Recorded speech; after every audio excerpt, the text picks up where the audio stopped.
안녕하십니까. 말년 목사입니다. 오늘 성탄절인데 여러분 즐거운 성탄을 잘 보내셨습니까? 오늘은 그냥 지나가고 싶었는데 가만히 생각해 보니까 오늘 성탄에 대한 말씀을 한번 묵상하면서 또 여러분과 함께 성탄의 그 기쁨을 더 풍성히 누리고자 하는 마음에서 간단히 말씀을 전하고 또 함께 나누려고 합니다. 오늘 잠깐 생각해 볼 말씀의 제목은 성육신은 사랑의 표현이다. 성육신은 사랑의 표현이다. 그래서 요한복음 3장 16절로 21절 말씀인데 3장 16절은 요한복음 3장 16절은 우리가 그냥 입에서 줄줄 외우는 말씀이잖아요. 그렇지만 제가 한번 읽어보겠습니다. 하나님이 세상을 이처럼 사랑하사 독생자를 주셨으니 이는 저를 믿는 자마다 멸망치 않고 영생을 얻게 하려 하심이니라. 아멘. 하나님이 세상을 이처럼 사랑하사. 하나님이요 세상을 사랑하셨는데 이처럼 사랑하셨습니다. 하나님이 저와 여러분을 사랑하시는데 이처럼 사랑하셨어요. 이처럼이란 말씀은 너무나 깊고 오묘한 말씀입니다. 이 한 구절만 우선 말씀을 읽어드리고 오늘 여러 군데에서 말씀하는 그 말씀을 한번 생각해 보도록 하겠습니다. 요한복음 3장 16절과 여러분들에게 또 읽어드리겠지만은 빌립보서 2장 7절 말씀은 바로 예수님이 성육신 하신 내용의 말씀입니다. 성육신이라는 거 아시죠? 이것은 육신을 입으셨다 그겁니다. 거룩하신 하나님. 예수님은 원래 하나님의 본체시라고 그랬죠. 그런데 그 하나님 본체이신 예수님께서 바로 죄인인 우리와 같은 육신을 입으시고 이 땅에 오신 것입니다. 그래서 이 성육신이라고 하는 것은 얼마나 오묘한 말씀인지 몰라요. 하나님이 인간이 되셨다는 거예요. 왜 인간이 되셨을까요? 바로 인간, 죄인된 인간, 저와 여러분을 구원하시기 위해서 인간이 되신 겁니다. 그게 바로 성육신이죠. 그래서 이처럼 사랑하사 독생자를 주셨으니 이처럼입니다. 결론적으로 더 말씀을 드리면은 이처럼이라고 하는 것은 바로 성육신의 사랑을 우리에게 주신, 그리고 저와 여러분을 위해서 십자가의 고난을 받으시고 죄 없으신 예수님께서 온 인류의 죄를, 저와 여러분의 죄를 다 짊어지시고 십자가에서 죽어주신 그 희생적인 사랑, 이것이 바로 성육신의 사랑인 것입니다. 하나님께서 이 땅에 오신 것, 그 자체가 참으로 기적이면서 어찌 하나님께서 이렇게까지 하실 수 있을까? 왜냐? 그렇지 않으면 우리 인간을 구원하실 수 없기 때문에 그런 것입니다. 우리의 죄를 대신할 수 있는 것은 다른 어떤 것으로도 할 수가 없는 것입니다. 죄인을 위해서 죄인이 죽어줄 수가 없는 것입니다. 내가 죄를 범하였을 때에 나와 똑같은 죄가 없는 사람이 나를 대신해서 혹시라도 그 죄를 난 대신하겠습니다 한다면은 자격이 있겠지만은, 똑같은 죄를 진 사람이 자기도 죄의 값을 받아야 되는데 어떻게 그 다른 사람을 대신해서 희생할 수가 있겠어요? 그건 아무런 가치가 없는 것이죠. 죄인된 인간을 구원하시기 위해서는 죄가 없으신 하나님께서 친히 이 땅에 오셔서 인간의 몸을 가지고 바로 십자가에 죽으셔야만이 우리의 모든 죄를 대신할 수 있는 자격을 갖추기 때문에 그런 것입니다. 얼마나 감사합니까?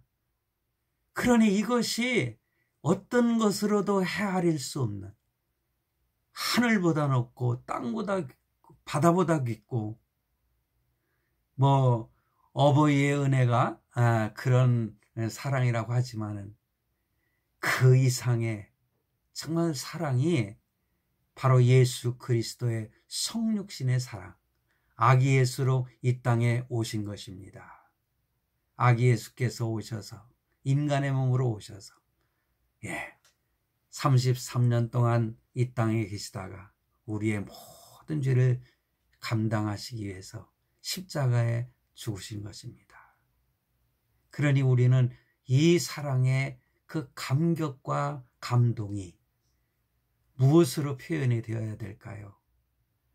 눈물 흘리고 그냥 감사하는 것도 표현이지만은 주님이 나를 위해서 대신 죽어주셨으니까 나도 주님을 위해서 죽기까지 충성해야 되겠다 하는 마음가짐을 가지고 열심히 증인의 삶을 사는 것이 바로 만분의 일, 천분의 일이라도 그 예수님의 그 이처럼의 사랑에 어떻게 보답할 수 있는 그러한 행위가 된다, 그런 말씀인 것입니다.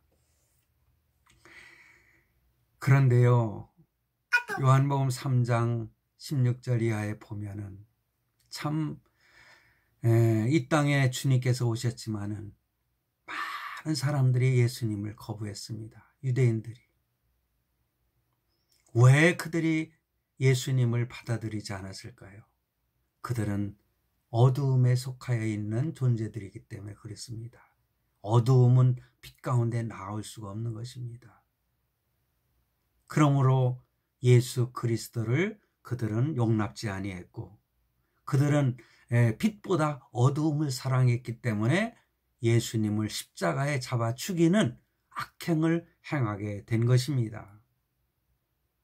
원래 인간은 바로 어둠의 자식들 아닙니까? 거짓의 후손들이라고 성경은 말씀하고 있잖아요. 그래서 빛 대신 예수님께서 이 땅에 오셔서 그들을 포용하고 사랑하시기 위해서 오신 것입니다. 바로 진리를 따르는 삶이란 바로 그 빛 대신 예수님께 오는 것입니다. 오늘 본문 20절과 21절에 그렇게 나와 있지 않습니까? 예수님께 와서 열린 마음으로 바로 예수님께 반응을 할 수 있는 그러한 사람이 되어야 됩니다. 반응하지 않으면은 아무리 하나님의 사랑이 그에게 넘친다 할지라도 소용이 없는 것입니다. 여러분, 성도 여러분, 그 하나님의 크신 사랑에 우리는 반응할 수 있는 성도가 되어야 됩니다. 그러면 이 반응을 해야 하는 성도의 그 실천의 삶이 무엇일까요? 두 가지만 간단히 드리겠습니다. 첫째는 바로 하나님을 사랑하는 것이고, 두 번째는 이웃을 내 몸과 같이, 내 몸보다도 더 사랑할 수 있는 사람이면 더 좋겠죠.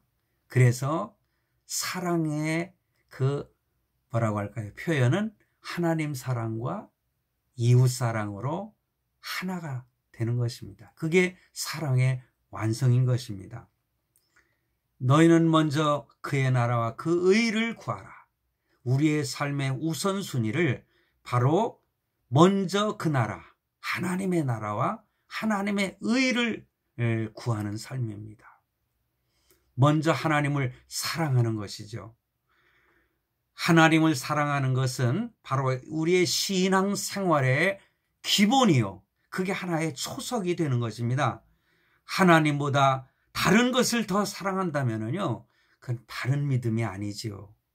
진정한 하나님 사랑이 아닙니다. 하나님을 최우선으로 사랑할 수 있는 사람이 진정한 사랑을 할 줄 아는 성도입니다. 왜 우리의 삶 가운데에 가끔 어려운 문제와 고난이 닥치는지 아십니까? 그것은 내 자신을 깨닫게 하기 위한 하나의 도구가 되기 때문에 그래요. 그래서 어떤 문제가 왔을 때에, 어려움과 고통이 나에게 다가왔을 때 너무 힘들어하고 고통스러워하지 마십시오.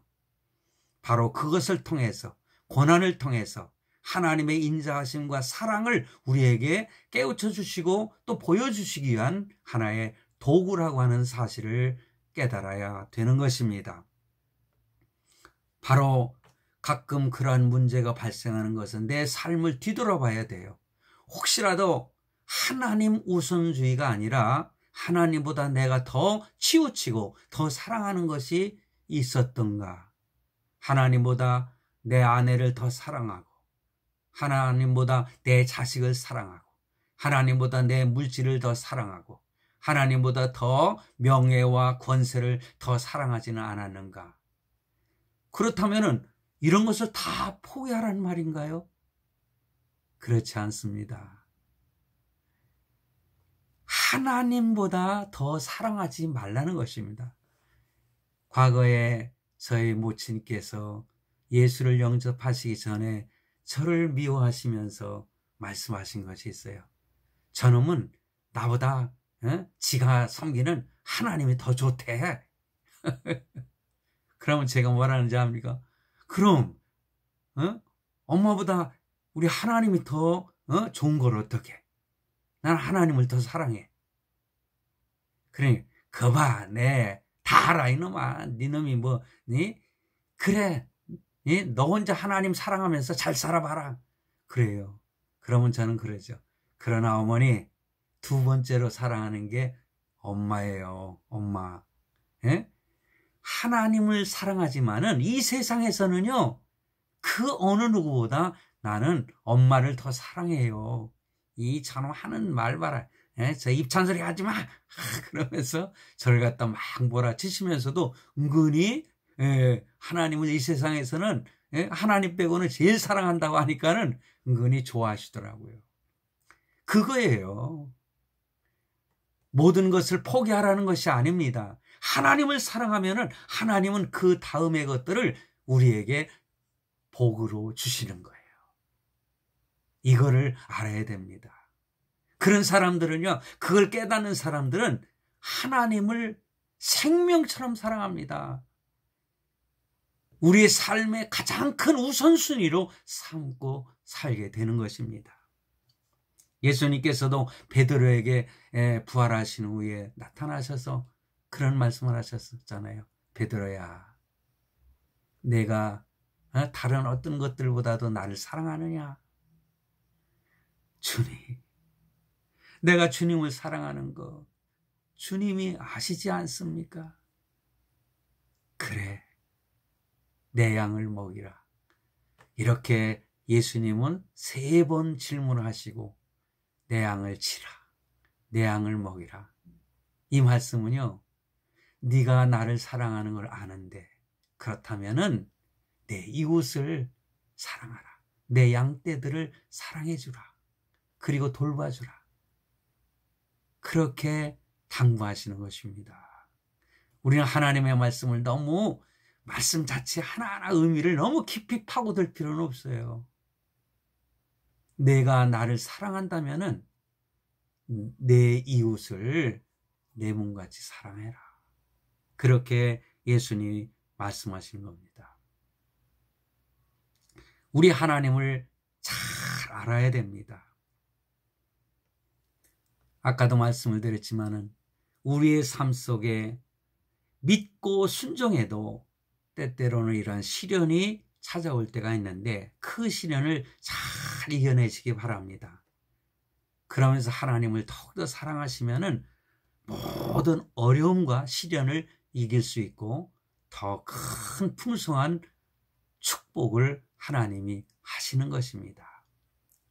그렇다면은 내 이웃을 사랑하는 말씀, 사랑하라는 말씀을 잠시 생각해 보겠습니다. 하나님의 사랑은 바로 이웃을 사랑할 수 있는 원천이 되는 것이죠. 하나님으로부터 받은 사랑을 이웃에게 전달하라는 것입니다. 베드로에게 하신 말씀이 그거예요. 네. 네가 다른 것들보다 나를 사랑하는 줄을 안다. 이제는 내 이웃을 사랑하라. 그런 말씀이죠. 바로 이웃을 향한 참 사랑은 무엇일까요? 저는요, 많은 베푸는 사랑도 알고 있습니다만은 제가 깨달은 것 중에 하나는요, 정말로 참 사랑이, 내 이웃을 향한 참 사랑이 뭐냐? 그것은 생명을 살리는 일이라고 저는 깨달았습니다. 내 친구에게 복음을 전했습니다.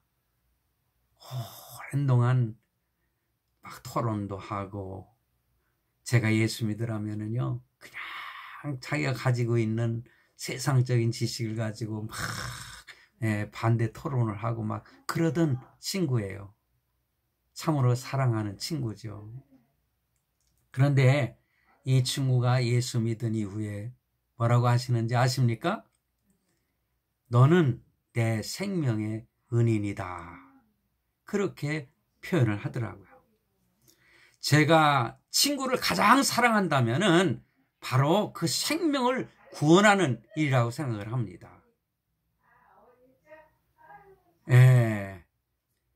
그래서 내 이웃을 사랑하라는 것은 바로 생명을 살리라는 것이지요. 제 어머니에게 가장 큰 효도가 무엇이냐? 그것은 바로 예수 그리스도를 전하는 것이라고 저는 생각을 했습니다. 저는 가장 큰 효도를 했다고 생각을 합니다. 바로 이렇게 하나님의 사랑을 진심으로 깨달은 자는 하나님께 충성을 하게 되고 증인의 삶을 살게 되는 것입니다. 사랑하는 성도 여러분, 바울이 충성한 것도 뜨거운 사랑을 경험했기 때문에 그렇습니다. 우리가 바로 이렇게 성육신의 사랑을 깨달은 대로 성육신의 사랑을 베풀며 사는, 희생을 하면서 살아가는 모든 성도가 되기를 바랍니다. 감사합니다.